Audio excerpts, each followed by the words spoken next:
Hey guys, it's Shaylin and I'm here today with another writing video. So today we're talking about one of the most elusive topics in writing, which is titles. I feel like titles are either a love it or you hate it kind of business.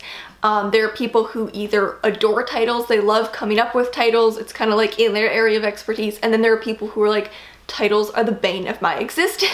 There's certainly some writers who just have a gift for titling, and to those people, good for you. I don't know, it's so elusive, it's very hard to nail it down to a process, so I just wanted to share some of my favorite tips for coming up with titles, but this is certainly not a be-all, end-all, and if I'm being honest, most of my titles just pop into my brain. I don't usually use any kind of process to come up with a title. Usually the title's kind of just there. I just think of it and I'm like, that would be a cool title. But I do have a couple little insights on titling that I hope are interesting. So I'm gonna start with two techniques that I find really useful for coming up with titles. The first one is to research relevant concepts. This is something that I use a lot in short fiction. I find a really useful technique for coming up with titles is to identify a topic that is important to your story, key to the story, and then start researching it and see if you can find a term that would either make a good title on its own or that you can weave into a title. This is a really common technique for me. A short story that I wrote recently, I use this technique because in the story there's a character who talks about philosophy a couple times. I just looked through concepts of philosophy until I found a term that I thought, first of all, made a good title, and second of all, spoke to an aspect of the story. So the term I ended up going with was tabula rasa. I think that that's an interesting title. It sounds good. I like the sound of it. There were other concepts that worked, but they just didn't make good titles. And then the meaning of the concept also has interesting implications within the story. So that was like a really simple way of coming up with a title, and it's something I actually lean on a lot. It's super useful. Whatever you find is a central idea or concept, do some research, read through terms and vocabulary. It might spark something.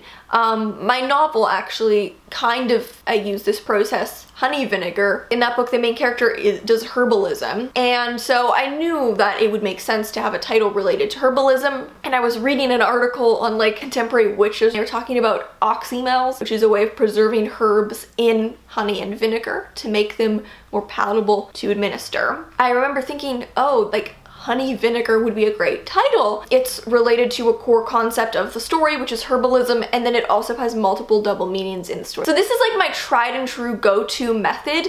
You don't have to just take a term and use the term as a title. You can also, of course, integrate the term into a longer title or a more complex title, but it is a great way to come up with titles. I use it a lot. The second tip is kind of a cool one. This is one that a professor recommended, and I always thought it was just quite clever.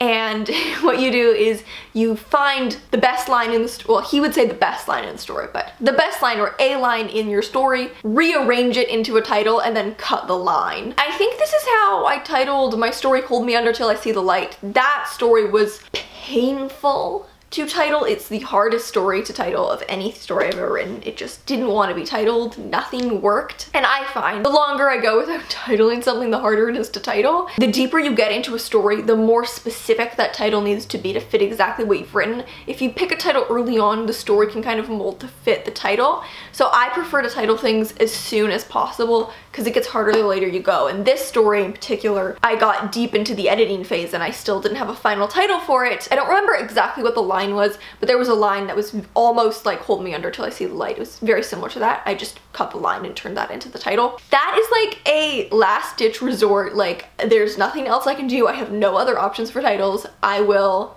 take a line and rearrange it into a title. Okay, I wanted to talk for a second about one-word titles. One-word titles are pretty common. However, I actually personally try to avoid one-word titles. My short story collection has a one-word title, but other than that, I'm gonna try to never give a book a one-word title ever again. I actually try to avoid it, and there are a few reasons. My cardinal rule with one-word titles is that they work if the word itself is very interesting. But I do think one-word titles are often the hardest to pull off because there's no interplay between different words, right? Like as soon as you have two words, that's like a unique original construction of words that creates some kind of electricity between those words and their different meanings, and more if it's a longer phrase. One singular word on its own, it's harder to create a very interesting meaning and a very interesting sound with just a single standalone word. So my rule for one-word titles is they have to be very really interesting words.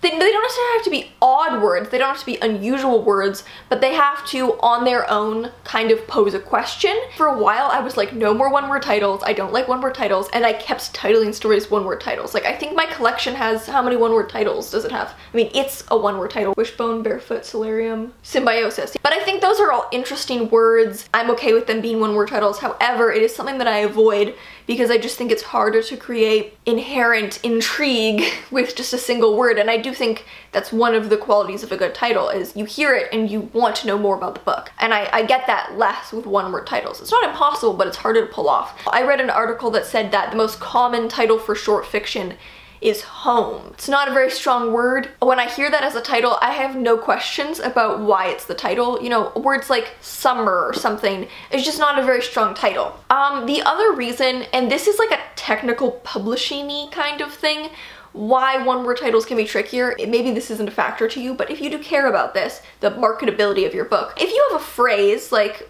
what's a book? These Ghosts Are Family by Macy Card.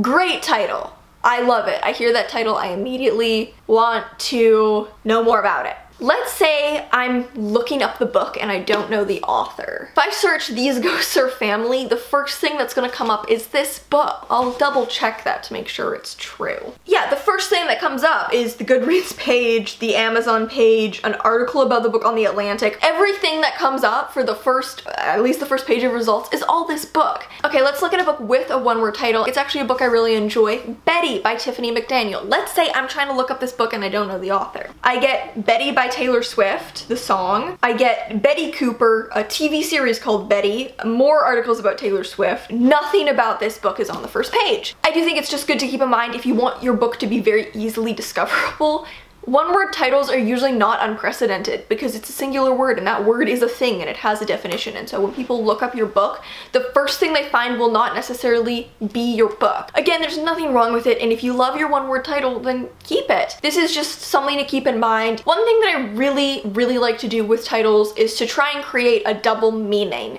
and I typically like it when that title means something concrete and it also means something metaphorical. Again, I'm gonna use my own novel as an example because I know what went into the title and I know what the meanings are. I don't really know what other authors were thinking about their titles, so. Like I said earlier, my novel is called Honey Vinegar, and like I mentioned, that's a reference to a way of preserving herbs. So it is a concrete thing within the story and it means something within the story's world. But it also has a more symbolic meaning within the story. So preserving herbs that are very bitter or taste very bad in honey and vinegar is a way of administering them medicinally in a way that makes them more palatable. This idea that you can take something insidious or bitter and based on how you preserve it, you can turn it into something completely different, something that is deceptively sweet, is very metaphorically related to the nature of folklore in the story. One of the biggest ideas in the story is the discrepancy between perception and reality, and how what we perceive isn't always based on the truth, but also on how that truth is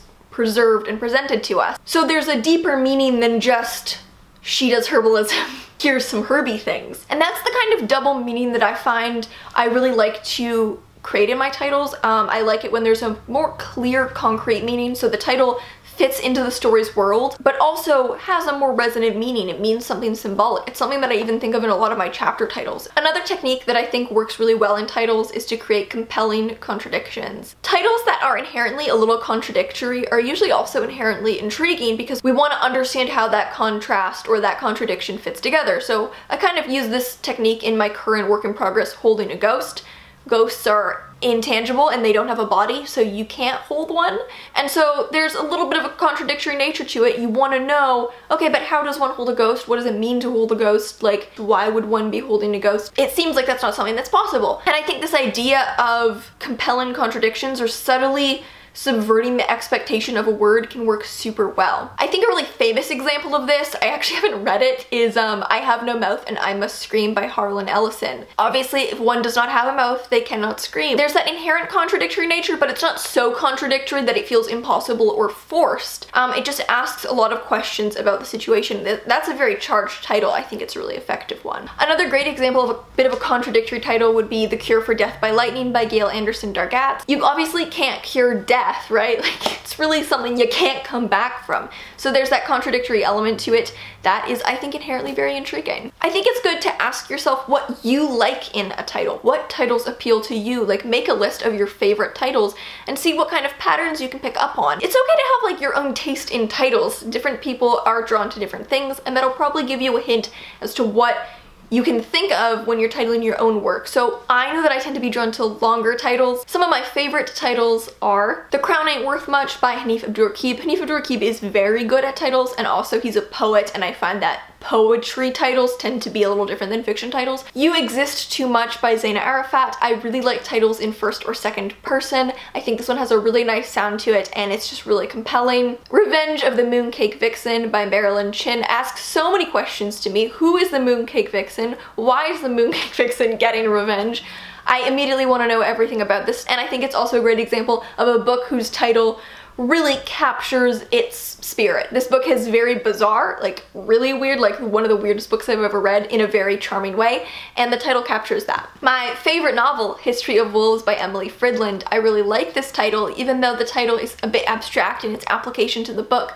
But I think the title itself is quite compelling. We don't normally think of animals as having a history. You know, that's something that we very much associate with humans. Like, humans have a history, animals are just animals, right? We don't usually think of like, oh, well, the history of animals. Why not? It's a really interesting meaning, but very subtle as well. One that's always been one of my favorites is All the Light We Cannot See by Anthony Duar. Like I said, I love longer titles, and this one I just think is so poetic and beautiful. Nothing Can Hurt You by Nicolay May Goldberg. I like that this title feels very confident, but it's saying something that is not true. Many things can hurt me. This title is trying to placate me, right? It's trying to say, hey, everything's okay.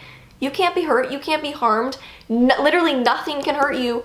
But I also know that's not true, and so I kind of feel like the title is lying to me, but with such confidence that I want to read it. Tell the Wolves I'm Home by Carol Rifka Brunt is one of my all-time favorite titles because I just think it's so poetic. I hear this, I immediately want to read the book. I just think it's a beautiful title in terms of like the actual poetry of the language. Delicate Edible Birds by Lauren Groff, a great example of just beautiful sounding language and poetry. Really interesting sound to that. And it's also weird because it feels like it should be contradictory, but then at the same time, like, birds are a normal thing that people eat, right? Like, maybe I just think it feels contradictory because I don't eat meat, but like, people consume birds all the time, but for some reason the way it's phrased almost makes it sound abnormal. I've always loved Mouthful of Birds by Samantha Schweblin. Similar to Delicate Edible Birds, again, it feels wrong, but yet it sounds beautiful. One of my all-time favorite titles, Drive Your Plow Over the Bones of the Dead by Olga Tokarczuk. What can I say about this title? It's just so good.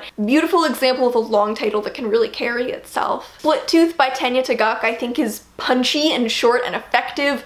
It's just two words, but they're not two words we usually see paired together, and so I think there's great electricity between those words. This is a great example of how the difference between one-word title and a two-word title. So imagine the book was just called Tooth. We know what a tooth is, but we're not asking ourselves too many questions because we have nothing to pair tooth with. But as soon as the tooth is split, then it starts to ask a lot of questions. And I'm also a big fan of You Too Can Have a Body Like Mine by Alexandra Kleeman. Again, longer title with second person, which I really like. It feels like it's promising me something. I mean, it is. You too can have a body like mine. I kind of don't trust this title. Like, it sounds like a lie, right? Like, I hear it and I'm like, I don't know if that's true. Even though I don't trust the title, it makes me want to read the book. Definitely in certain genres, you might have more like genre conventions that you have to or want to stick to make sure your book's title feels like the genre that it is. You may want your book to be recognizably a fantasy book from the title alone without it feeling generic. So there's more to consider in different genres.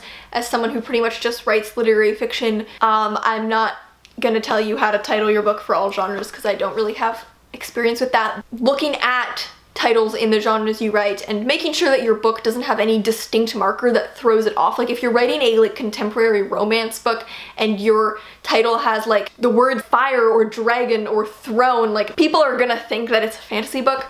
So genre is something that you can consider if it's very important to you. Titles are fun, you know, you can't pin them down to a science. A lot of the time it's luck. I feel like most of my titles I stumble across in a dream, but these are some things that help me when I'm thinking of titles, or trying to pick between titles, or I'm struggling to come up with something. Please tell me your favorite titles below of your own work or of other people's work. I just love a good title. Like, I think treating titles as something unimportant is an oversight. There are a lot of books that I know I've picked up just because I heard the title and I was like, I must know more. Maybe if the book had kind of a more generic or uninteresting title, I never would have reached for it in the first place. So I think there's a lot of power in a title, and also not just in getting people to pick up your book, but in adding an extra layer of meaning that the title can kind of cast over the entire piece of work. So I don't think that it's something to be overlooked, but I also don't think it's something to be overthought in that there's not like a title checklist. Titles are only a couple words, so every title is kind of going to be effective for its own reasons, not necessarily because it does all of these many things. So those are just some thoughts on titles. I hope this was interesting. Not the easiest topic to talk about, but I hope that something about this was useful or helpful. Thank you so much for watching. If you have any questions, you can always send me an ask on Tumblr, and I'll see you in another video. Bye.